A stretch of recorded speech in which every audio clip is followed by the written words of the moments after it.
کہ آج لہجوں کی سختیاں بڑھتی چلی گئیں. اور آپ کو پتا ہے قرآن پاک میں رب تعالیٰ نے یہ فرمایا وَلَا تَقُلْ لَهُمَا اُفٍّ وَلَا تَنْهَرْهُمَا. والدین کے بارے میں بچوں کو کیا کہا گیا؟ ان کو اف تک نہ کہو. لیکن زبان جب کھلتی ہے نا ماں باپ کے خلاف، نوجوانوں کو ہم نے دیکھا ہے گالی گلوچ کرتے ہوئے اور اتنی بری باتیں کہتے ہوئے معاذ اللہ. عزیزان گرامی وقار، حضور نے تو یہ فرمایا جس نے پلٹ کر کے اپنے ماں اور باپ کو سخت لہجے میں بات کیا یا ان کی نافرمانی کی، حضور فرماتے میرا دل چاہتا ہے کہ اس کے گھر کو آگ لگا دوں، آگ لگا دوں. اس لیے اس بات کو ہمیشہ یاد رکھیں، تمہارے لہجے کی سختیاں کسی کو زخمی کر دیں تو آخرت خراب ہو جائے گی، آخرت خراب ہو جائے گی. حضرت علقمہ رضی اللہ تعالیٰ عنہ حضور کے صحابی ہیں، حضور صلی اللہ علیہ وسلم کے صحابی ہیں. آخری وقت آ گیا تھا لیکن زبان نہیں کھلتی تھی. حضور پاک صلی اللہ علیہ وسلم کے پاس سفارش لائی گئی کہ آپ کے وہ ساتھی ہیں انتقال کر رہے ہیں لیکن زبان پر کلمہ بھی نہیں آتا. حضور تشریف لائے، دیکھا، پوچھا گھر میں ان کے کون کون ہے؟ کہا بیوی ہے اور ماں ہے. ماں کو بلایا اور کہا علقمہ کے بارے میں کیا کہتی ہو، کیسا تھا؟ کہا بہت اچھا، پرہیزگار، عبادت گزار، سارے نیکوکاریاں اس کے اندر ہیں. تو پھر حضور نے پوچھا اچھا یہ بہت نیک تھا، تم بھی اس سے راضی ہو کہ نہیں ہو؟ ماں نے کہا میں نہیں راضی ہوں، میں راضی نہیں ہوں. کہا کیوں، وجہ کیا ہے؟ کہا یا رسول اللہ میرا اکلوتا بیٹا، میرا تنہا بیٹا تھا، بڑی محبتوں کے ساتھ اس کو پالا تھا، اور جب میں نے اس کی شادی کی اپنی بیوی کو لایا اور جب بیوی گھر پر آ گئی تو میری بات کو ہلکے میں لیتا، اپنی بیوی کی بات کو فوقیت دیتا، ترجیح دیتا. اور اس وقت غالباً یہ باتیں تھی کہ زبان سے کوئی کلمہ ان کے نکلا ہوگا جو بیوی کی حمایت میں تھی، ماں کو تکلیف پہنچ گئی. کہا میرا دل گوارا نہیں کرتا، میں اس سے راضی نہیں ہوں، باقی وہ بہت نیک بندہ ہے، بہت اچھا ہے. حضور نے فرمایا دیکھو زندگی کے آخری پڑاؤ پر آ چکا ہے، روح نکلنے کو ہے، معاف کر دو. وہ بھی صحابیہ تھی، انہوں نے کہا آقا آپ کا حکم ہے یا مشورہ ہے؟ اگر حکم ہے تو پھر ماننا ہے. حضور نے فرمایا نہیں حکم نہیں، مشورہ ہے. کہا مشورہ ہے تو پھر دل نہیں چاہتا، دل نہیں چاہتا. حضور نے فرمایا صحابہ سے کہ لکڑیاں جمع کرو، آگ لگاؤ اور انہیں اٹھاؤ، آگ میں ڈال دو.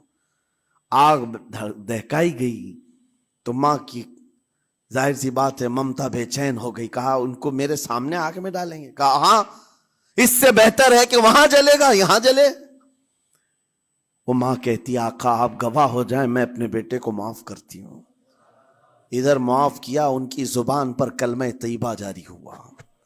میرے عزیزو یہ بتانا مقصود اس لیے ہے کہ زبان سے دیے ہوئے زخم خواہ والدین کو ہو، یہ معمولی نہیں ہوتے. ہو سکتا ہے آخری وقت تمہاری زبان بند ہو جائے اور کلمہ طیبہ بھی نہ جاری ہو، زبان کھلنے بھی نہ لگے، یہ حالات آ جائیں گے. اس لیے اپنی زبان کا کنٹرول برقرار رکھو، کس سے کیا کہنا ہے. ابھی میں اس کا دوسرا پارٹ بھی بتاتا ہوں زبان کے استعمال کا.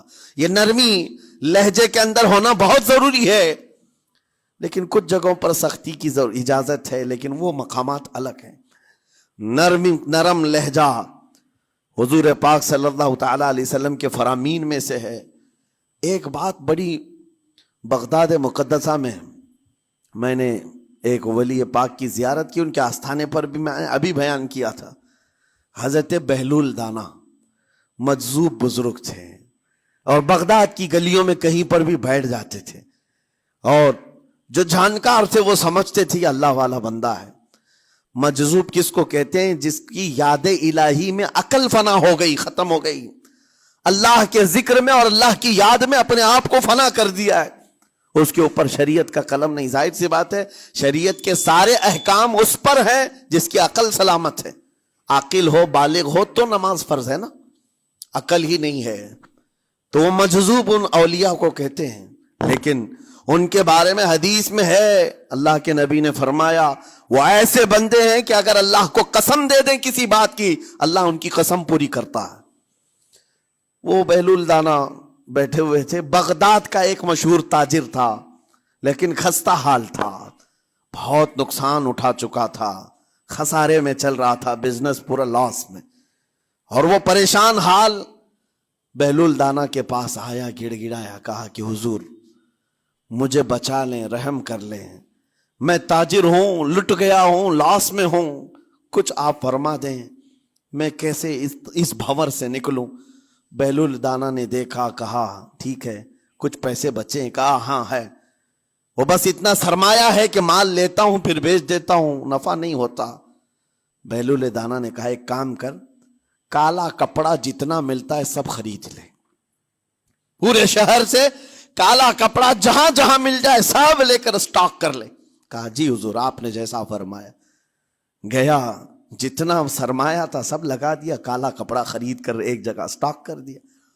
اللہ والے کا حکم تھا, لیکن ہوا یہ کہ بغداد کا معمول تھا, 8 دن گزرے نہیں تھے کہ وہاں وقت کے حاکم کا انتقال ہوا, اور جب حاکم کا انتقال ہوتا تو شہر کے جتنے بڑے لوگ ہوتے, رئیس لوگ, وہ اس کے سوگ میں, اس کے غم میں کالا کپڑا پہنتے تھے, اور کالا کپڑا سوائے اس تاجر کے کسی کے پاس نہیں تھا, اور سارے بڑے لوگ پیسوں سے اس کے پاس کالا کپڑا خریدنے آئے. یہ منہ بولے قیمت پر, جیسے تیسے جتنی قیمت پر بولے سب خرید کر لے جاتے, اور پل بھر میں ایک دن کے اندر وہ بہت بڑا کروڑ پتی بن گئے, بہت مال آ گیا.